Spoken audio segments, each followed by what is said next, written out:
मुगलाना,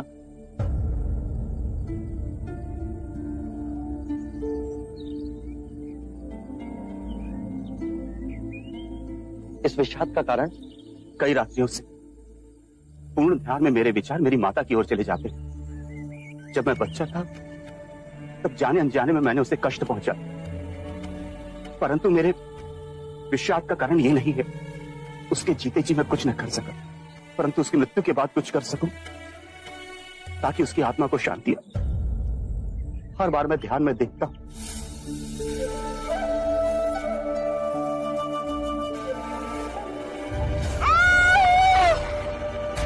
माते,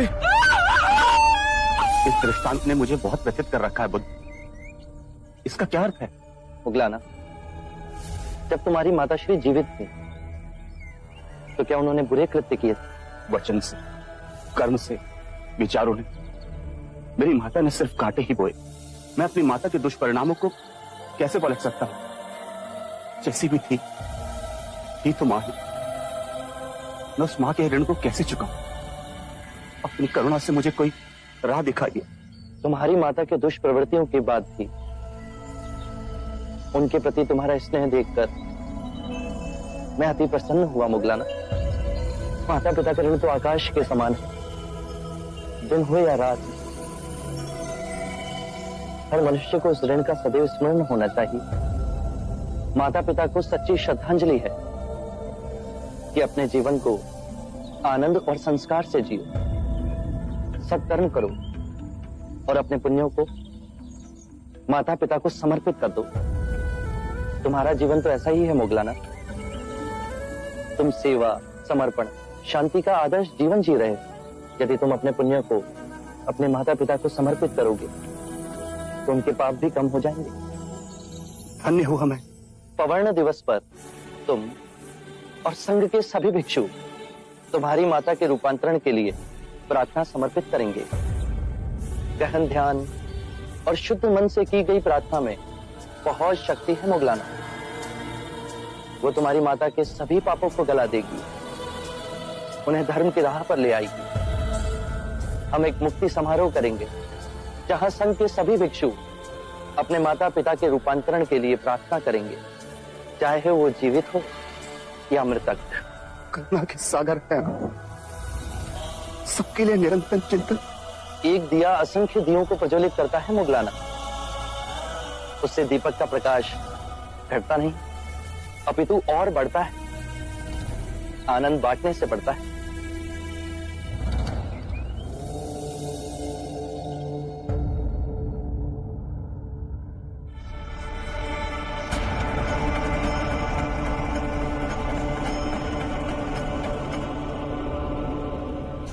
महाराज, मैं ये क्या सुन रहा हूं? आप बुद्ध के अनुयायी बन गए हैं। घोर अनर्थ। अच्छा होता यदि मैं यात्रा पर न जाता। आप ऐसा अनर्थ कैसे कर सकते हैं? आप अपने धर्म को कैसे छोड़ सकते हैं? क्षत्रियों का धर्म आपके लिए सर्वोपरि है। आपका कर्तव्य है मगध की सीमाएं बढ़ाए, चक्रवर्ती सम्राट बने। मैं अपना कर्तव्य भली भांति जानता हूं कुलगुरु। लगता है बुद्ध ने आपको भी भ्रमित कर दिया है।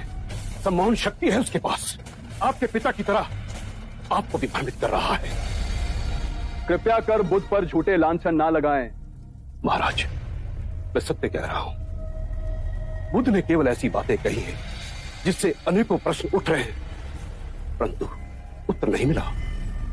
जैसा कि ये संसार शाश्वत है या नश्वर, सृष्टि सीमित है या अनंत, शरीर आत्मा दो है या एक, मृत्यु के पश्चात हमारा अस्तित्व रहता है या विनाश हो जाता है। मैं इन किसी भी प्रश्नों का उत्तर नहीं दूंगा कुलगुरु। ये सब आपकी बुद्धि की उपज है। बुद्ध ने कभी भी अपने उपदेश में इन बातों को तनिक तूल नहीं दिया। यदि शाश्वत प्रश्नों का बुद्ध के पास स्थूल नहीं है तो वो किन विषय पर उपदेश देते हैं? उनके प्रवचनों का हमें क्या लाभ? बुद्ध कहते हैं कि अपने शरीर, अपनी श्वास को साधो, उससे अपने अंतर्मन को छिन्न भिन्न करती विभिन्न भावनाओं को समझोगे, सुख और संताप पर विजय पाओगे, जीवन की छोटी छोटी अनेक लहरों के थपेड़ों में सजग और ध्यानपूर्ण जियोगे। बुद्ध जीवन से मुंह मोड़ने को नहीं कह रहे, चेतना से जीने को कह रहे हैं। कुलगुरु, जीवन इन्हीं छोटी छोटी बातों का बहुमूल्य रत्नकोश है, ना कि बड़ी सैद्धांतिक बातों का। छोटे छोटे लोग छोटी छोटी खुशियों के साथ जीते हैं, परंतु आप तो सम्राट हैं। आपका स्तर इस मगध में सबसे सर्वोपरि है। स्तर का विचार भी मनुष्य बुद्धि की उपज है। लगता है महाराज आप विनाश की ओर जा रहे हैं। एक क्षत्रिय होकर ज्ञानियों जैसी बातें कर रहे हैं आप। क्षत्रिय और ब्राह्मण, ये अंतर भी मनुष्य बुद्धि ने पैदा किया। मुझे बुद्ध के चरणों में शांति मिली। महाराज, यदि आपको शांति चाहिए तो मैं इसके कई उपाय आपको बता सकता हूं। आपसे केवल मुझे अशांति ही मिली है कुलगुरु। आप क्या मुझे शांति देंगे? आपकी बातों में मैं अपने धर्मपरायण पिता की मृत्यु का कारण बना। आंखें मूंदता हूं तो महाराज बिंबिसार की प्रेम भरी मूरत चुप चुप कर मुझे निहारती दिखाई देती है। न रातों को नींद है, न दिन को चैन है।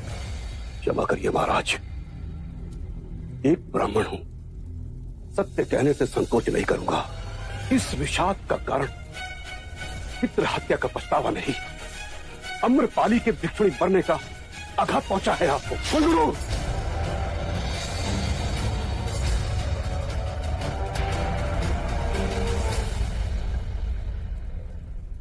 लगता है बुद्ध ने आपको यही सिखाया है।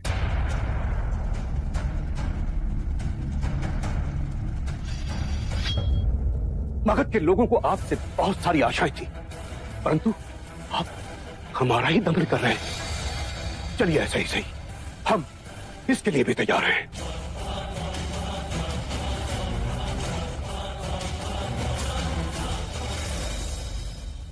महाराज, आप में ये परिवर्तन देखकर मैं हैरान हूं। अजात शत्रु की उठी हुई तलवार बिना वार किए आज नीचे कैसे झुक गई? मुझे कुलगुरु की हत्या करने में तनित संकोच न होता,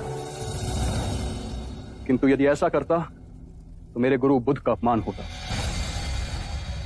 बड़े ऊंचे स्वर में बोलकर गए हैं कुलगुरु। कोई मुझे कितना भी उत्तेजित क्यों ना कर ले, मैं अब कभी हिंसा के मार्ग पर नहीं जाऊंगा। जो मार्ग मेरे गुरु दिखाएंगे उसी मार्ग पर चलूं।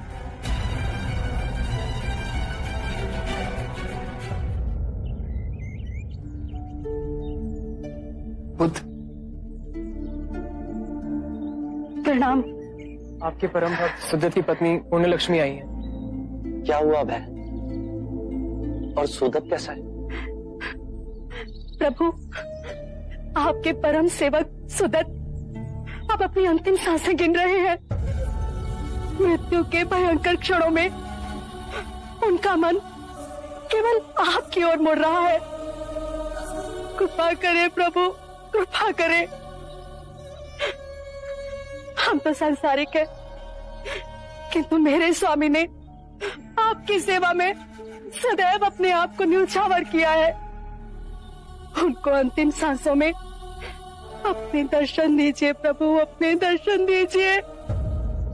सुदत ने निस्वार्थ भाव से मेरी और मेरे भिक्षुओं की सेवा की, निर्धनों को दोनों हाथों से धन बांटा, हमारे लिए विहार का निर्माण कराया।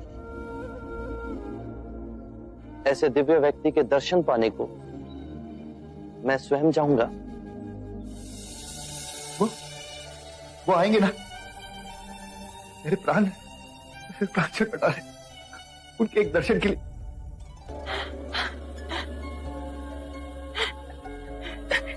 देखिए तो, स्वयं बुद्ध आए हैं। बुद्ध,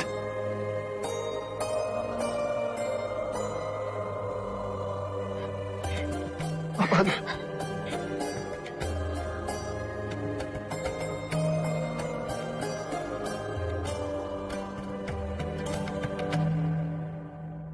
मेरी अंतिम इच्छा थी कि आपके दर्शन कर सकूं। कैसे ना आता सुदत। तुम्हारे प्रेम और सेवा ने तो मुझे तुम्हारा ऋणी बना दिया है। इतने उद्विग्न क्यों? क्या मृत्यु से भय लग रहा है? बुद्ध, भय तो लग रहा है, पर आपको देख लिया तो मन में हिम्मत बन रही। डरो मत सुदत। आज तक तुमने अपना सारा जीवन दूसरों की सेवा की। तुम्हें कोई भी कष्ट नहीं हो सकता। जैसा मैं कहता हूं, केवल उस और ध्यान धरो। मृत्यु का सामना करने का साहस स्वयं तुम में जगेगा। अपनी आंखें बंद करो और ध्यान धरो। मैं ये आंखें नहीं, मैं ये आंखें नहीं, मैं ये कान भी नहीं, मैं ये कान भी नहीं, मैं जिह्वा भी नहीं, मैं जिह्वा भी, मैं शरीर भी नहीं, मैं शरीर भी नहीं, मैं ये चित्त भी नहीं, मैं ये चित्त भी नहीं।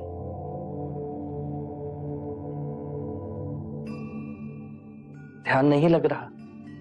ध्यान केंद्रित करो सुदत। अपनी आंखें बंद करो।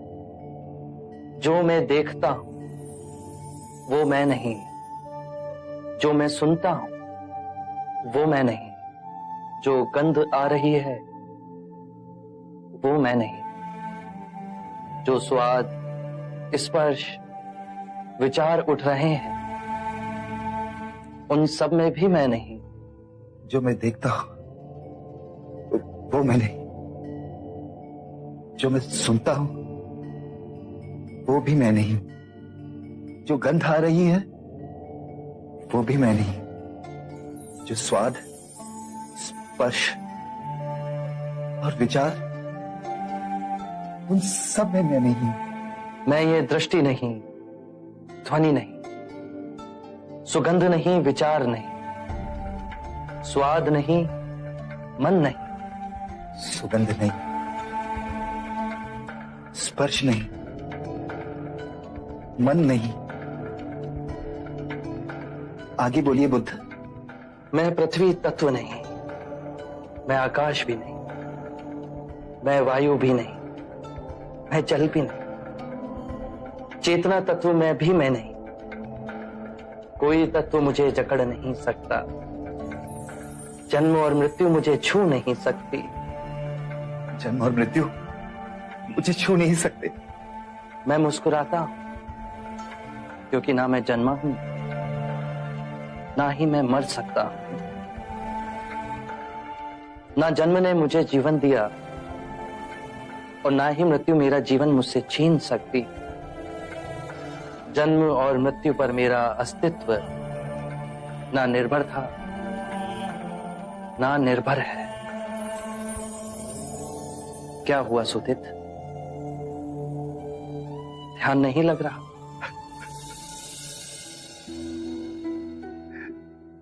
ध्यान तो लग रहा है प्रभु। आपके एक शब्द उसकी बूंद की तरह मेरे अंतर मन में गिर रही। मैं तो केवल इसलिए रो रहा हूं कि इतने वर्ष मैं आपके समीप रहा, आपके दर्शन पाए और अंतिम समय में आपके वचन समझने का मुझे अवसर मिला।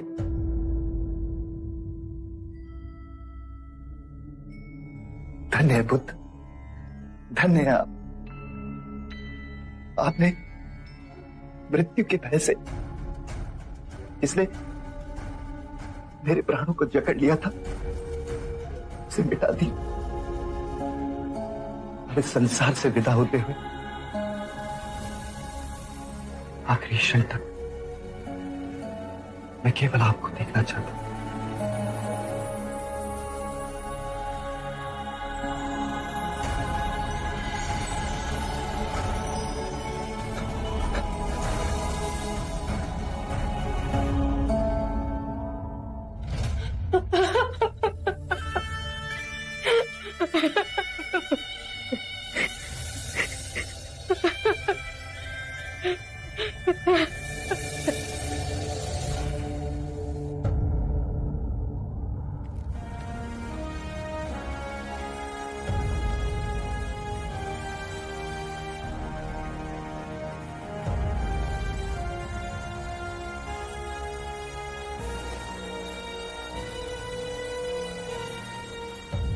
महाराज, ये दोनों व्यापारी आपके समक्ष एक विनती लेकर आए। ये लोग विज्जी व्यापार के लिए जा रहे हैं। रास्ते में वन पड़ता है। वन से निकलने के लिए इन लोगों को सुरक्षा चाहिए। विजी में कोई नया उपद्रव शुरू हुआ है क्या? हाँ महाराज, पिछले कुछ माह से छोटी छोटी टुकड़ियों में लुटेरे आते, चाकू कटार से वार करके यात्रियों का माल लूट लेते और जंगल में ओझल हो जाते। उसके कुछ ही दिनों बाद वही लूटा हुआ माल विजी की मंडियों में ले जाकर बेच दिया जाता है। सेनापति एक कार्य करो, हमारे कुछ गुप्तचरों को साधारण नागरिक की वेशभूषा में विजी में भेजो। उनसे कहो कि वो वहां इस टोली के गठन की सभी सूचना एकत्रित करें। हम सही समय पर उन्हें पकड़ दंडित करेंगे। जो आज्ञा महाराज। इस कार्रवाई में थोड़ा समय लगेगा, पर आप निसंकोच विजी जाएं। आपके साथ हमारी सेना की सुरक्षा रहेगी। हमारी सेना को आपके साथ देख वो आप पर आक्रमण नहीं करेंगे। सेनापति, हमारे 2 सेना नायक सेना बल की 2 टुकड़ियां लेकर इन व्यापारियों के साथ जाएंगे।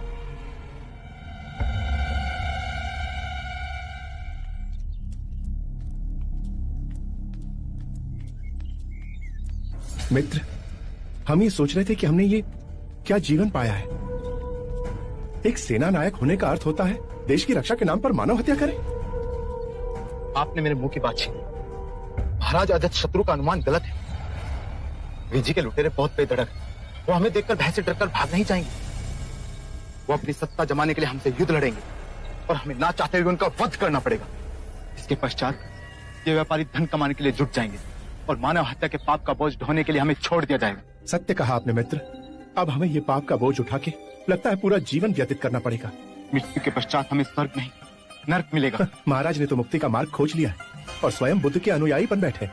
इतने सारे पाप करने के बाद भी वे मुक्ति के मार्ग पर चल पड़े, तो क्या हमें मुक्ति नहीं मिलेगी? सत्य कहा। महाराज ने तो पंचशील के सिद्धांतों का पालन कर अहिंसा का मार्ग अपना लिया और हमें हिंसा के मार्ग पर भेज रहे हैं। आप अपनी जगह सही हैं, पर जब तक हम सैनिक हैं, हम महाराज की आज्ञा का उल्लंघन नहीं कर सकते। ये देशद्रोह कहलाएगा। इसलिए हमें कोई और मार्ग ढूंढना पड़ेगा जिससे हमें मुक्ति मिल सके। एक मार्ग है, यदि हम बुद्ध के अनुयायी बन जाएं, तो कोई हमें हिंसा के मार्ग पर जाने के लिए विवश नहीं करेगा। ये सही रहेगा। आज ही हम दीक्षा लेकर भिक्षु बन जाएंगे ताकि आने वाले जीवन में हमें भी मुक्ति मिल सके। चलिए।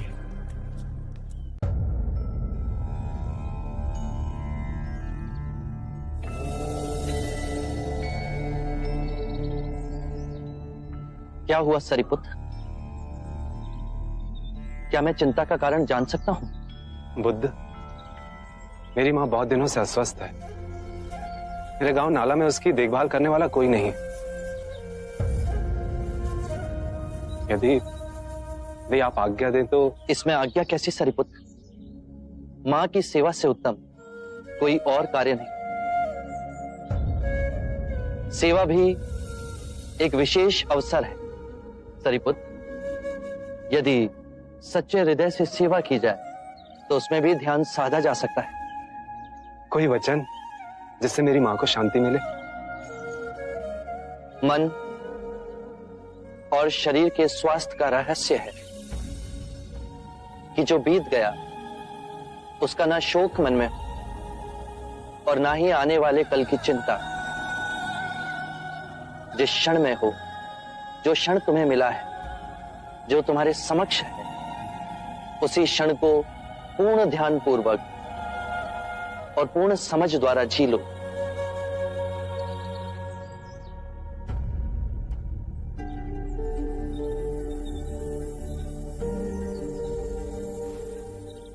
ऐसा प्रतीत हुआ कि आपसे बहुत दूर जा रहा हूं।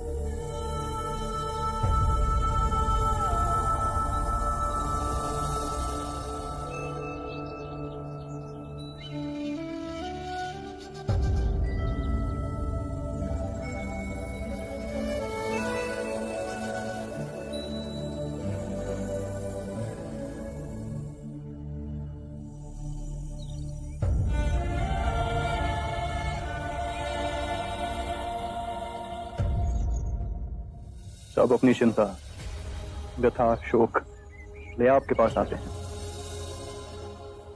आप इन्हें धीरज बांधते थकते नहीं। यदि तुमने पूर्ण हृदय से स्वयं से प्रेम किया है तो तुम किसी को दुखी नहीं देख सकोगे। बुद्ध, बहुत से ज्ञानी देखे पर आप सा कोई ना देखा। अजात शत्रु, चाहे जितनी भी धार्मिक पुस्तकें पढ़ो, उन्हें चाहे जितना भी कंठस्थ करो, यदि वो तुम्हारे जीवन के कृत्य ना बने तो सोचना कुछ नहीं हुआ। तुम भी किसी दुविधा में दिख रहे हो अजातशत्रु। बुद्ध, आप तो मन की बात पढ़ लेते। मगध के कुलगुरु ने अपना पूरा जीवन देश को समर्पित कर दिया। उनकी सहायता मगध के लिए आवश्यक है, परंतु तुम मेरे अनुयायी बने, इससे वो क्रोधित है। जी बुद्ध, हम एक मत से कार्य नहीं कर पा रहे। मगध के कुलगुरु और मगध के ब्राह्मणों के साथ मेरे संबंध में कटुता आई।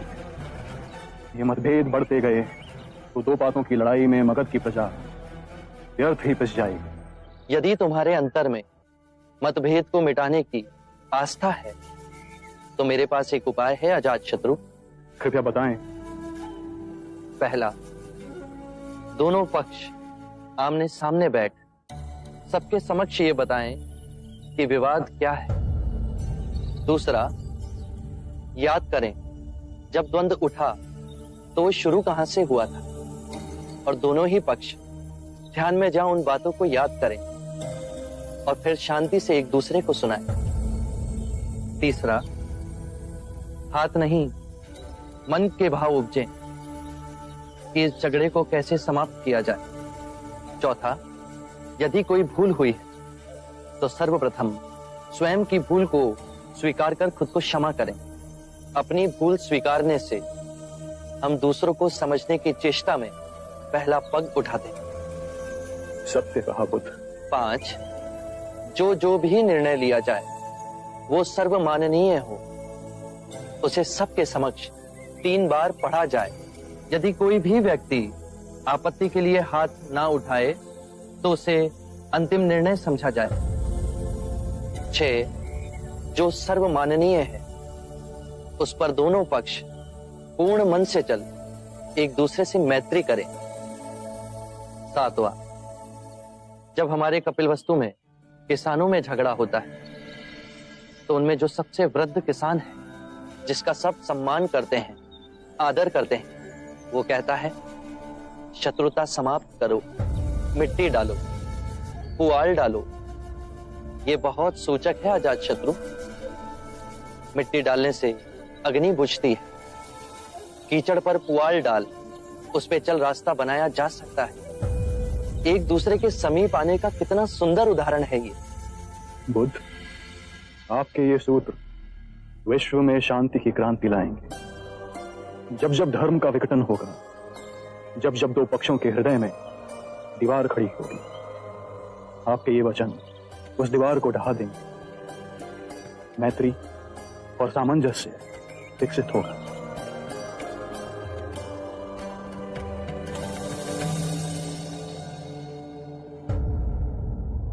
कुलगुरु, हमारे बीच के मतभेद के कारण मगध का कार्य बाधित हो।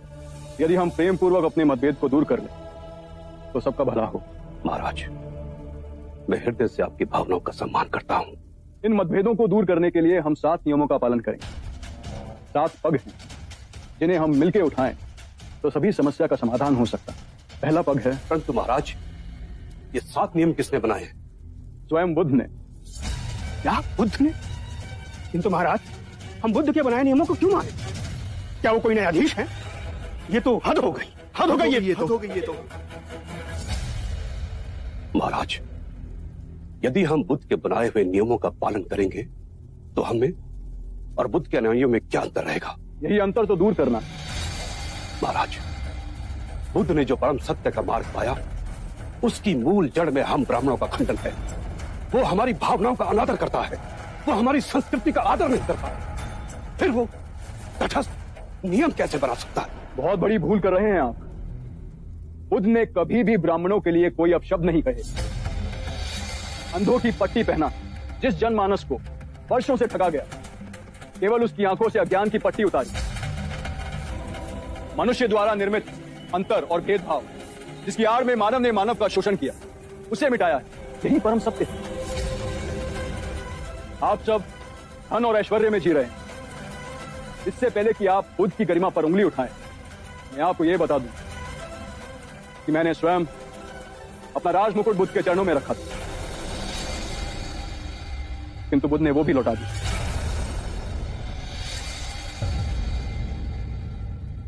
सत्ता की, बल की लालसा बुद्ध को छू नहीं सकती, वैसे ही जैसे दुर्गंध भरी वायु बुद्ध के समीप नहीं आ सकती। वो राजाओं के राजा हैं जो सब त्याग निर्धन बने। उनमें अधिक आत्मिक शक्ति है कि हम सब में।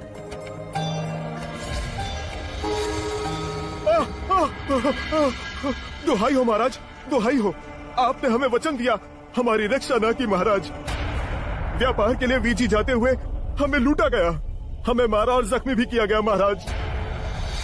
किंतु आपकी सुरक्षा के लिए हमने सेना की टुकड़ी भेजी, पर आपके सेना नायक हमारी सुरक्षा के लिए नहीं आए महाराज। केवल 5 सैनिक हमारी तरफ से लड़े और वो भी उन लुटेरों ने मार दिया उन्हें। सेनापति जी महाराज, ये क्या सुन रहे हैं हम? हमारे आदेश का उल्लंघन हुआ है। क्षमा महाराज, हमें भी इस सदन से पहले ही ये समाचार मिला कि हमारे दोनों सेना नायक दीक्षा लेकर भिक्षु बन गए। जब मैंने उनसे कारण पूछा तो उन्होंने कहा कि हम भी अपने महाराज अजातशत्रु की तरह पंचशीलता का पालन कर अहिंसा के मार्ग पर चलना चाहते हैं। महाराज, यदि हमारे सैनिक साधु बनते रहे तो घोर कष्ट आ जाएगा। मेरा बुद्ध से व्यक्तिगत कोई विरोध नहीं है, बस यही कारण है। बुद्ध को क्षत्रिय होकर ब्राह्मण बन गया। यदि क्षत्रिय ब्राह्मणों का आचरण करेगा तो सारी व्यवस्था तहस नहस हो जाएगी। सेना के सैनिकों को कैसे दीक्षा दे सकता है वो? भविष्य की तरफ देखिए। यदि ये मगध के सारे सैनिक भिक्षु बन जाएंगे तो मगध की रक्षा कौन करेगा?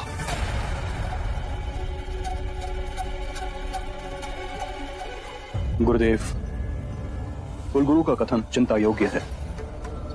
यदि रक्षा करने वाले हथियार डाल दें तो रक्षा करेगा कौन? मेरे विरोधियों ने इस बात को तूल दे नई चाल चली। ये विवाद खड़ा हो गया है कि भिक्षु सैनिकों को बहला फुसला संघ में सम्मिलित कर रहे हैं। बुद्ध, मेरी चिंता का कारण और विषम है। यहां तो मैं शासन कर रहा हूं, किंतु दूसरे देशों के राजा इन निर्दोष भिक्षुओं को दंड न दें। आपको शीघ्र ही इस समस्या का निवारण करना होगा बुद्ध। चिंतित ना हो अजातशत्रु, मैं ये नहीं चाहता कि मेरी कही अहिंसा की बातों की आड़ ले सैनिक अपना राजधर्म छोड़ दें। अपने देश, अपनी प्रजा, अपनी राजा के प्रति जो उनके कर्तव्य हैं उन्हें ना निभाएं। मैं आज ही अपने उपदेश में इस नियम को घोषित करूंगा कि कोई भी भिक्षु किसी भी सैनिक को दीक्षा ना दे। आनंद, सभी संघों में यह घोषणा पहुंचा दो। बुद्ध, अहिंसा का अर्थ मैं समझता हूं, किंतु मेरे मन में अनेक प्रश्न उठते हैं। निसंकोच कहो अजातशत्रु। राजा, सेनापति, सैनिकों का कर्म है अन्याय के विरुद्ध युद्ध करें, अपने राज्य के नियमों का राज्य की प्रजा से सख्ती से पालन करवाना। आप अहिंसा से करुणामयी हो इन दुखियों की सेवा की बात करते हैं। क्या आप हमें अपराधियों को दंड देने की अनुमति देते हैं? क्या अपने राज्य के लिए, अपनी संपत्ति के लिए, अपने परिवार की सुरक्षा के लिए युद्ध कर रहे हैं? क्या यह उचित है? एक बार की घटना है अजातशत्रु। एक गांव में एक विषैला सर्प था। न जाने वो कितने लोगों को काट मृत्यु के घाट उतार चुका था। सभी गांव वाले उससे बहुत भयभीत थे। वो जिस वृक्ष के तने में रहता था वहां बच्चे खेलने से भी डरते थे। एक बार ऐसा हुआ, एक भिक्षु वहां से गुजरा और उस वृक्ष की छांव में विश्राम करने के लिए बैठा। सांप उसे काटने के लिए बाहर निकला तो भिक्षु को उद्विग्न ना होते हुए देख सर्प अचंभित हुआ। भिक्षु ने उसे उपदेश दिया कि तुम्हारे काटने से, तुम्हारे लोगों को क्षति पहुंचाने से उन्हें बहुत पीड़ा होती है, उनके प्राण भी चले जाते हैं। सर्प में वैराग्य जागा। उसने निश्चय किया कि वो किसी को क्षति नहीं पहुंचाएगा, किसी को नहीं काटेगा। और सर्प को अहिंसक देख गांव में लोग धीरे धीरे निर्भीक होने लगे। कोई उसे छेड़ता, बच्चे अकारण ही उसकी पूंछ पर अपना पैर रखते, लेकिन वो किसी को क्षति नहीं पहुंचाता था। बच्चे उस पर पत्थर फेंकते, किंतु फिर भी वो पलटकर वार नहीं करता था। भूख और पीड़ा से वो क्षीण हो गया था। रात्रि में कुछ कंकर पत्थर खा लेता और अगले दिन आक्रमण का सामना करता। वो सर्प इतना घायल हो गया था कि गांव वाले उसे रस्सी से अधिक नहीं समझते थे। और फिर उस मार्ग से पुनः वो भिक्षु गुजरा। जब उसने सर्प की ये दुर्दशा देखी तो वो बहुत दुखी हुआ। उसने सर्प को औषधि लगाते हुए पूछा कि तेरा ये हाल कैसे हुआ? तो सर्प ने कहा, मेरे मन में वैराग्य जागा और मैंने काटना छोड़ दिया। भिक्षु हंसा और उसने कहा कि मैंने तुझे काटने से मना किया था, किंतु तू अपने सर्प स्वभाव से कैसे विमुख हो गया? तूने पुकारना क्यों छोड़ दिया? किसी भी बात की अति, अहिंसा की भी अति, यदि ध्यान से देखोगे तो हिंसक बन जाती। दोषियों में तुम्हारा भय होना चाहिए, उन्हें उनके अपराध का दंड भी मिलना चाहिए, किंतु ध्यान रहे, न्याय देने वाला अपनी निजी कटुता के कारण उसे दंड ना दे, अपितु दोषी को उसके दुष्कर्मों और उसके अपराधों का दंड मिलना चाहिए। यदि क्रोध, लोभ, ईर्ष्या बीच में आए तो न्याय ना होगा। बुराई को भलाई से जीतो। यदि बुराई भलाई पर हावी होने लगे तो मनुष्यता का नाश होगा। यदि बुराई को परास्त करने के लिए युद्ध भी करना पड़े तो वो भी करो, किंतु उस युद्ध के कारण तुम स्वयं ना बनो। यदि करना पड़े तो केवल निमित्त मात्र ही करो। बुद्ध, आपके इतने सुंदर और महिमामयी वक्तव्य ने मेरे हृदय से सभी अंधकार को दूर कर एक नई ज्योत प्रज्वलित की है। धन्य हुए भाग्य मेरे जो आप मेरे जीवन में पधारे।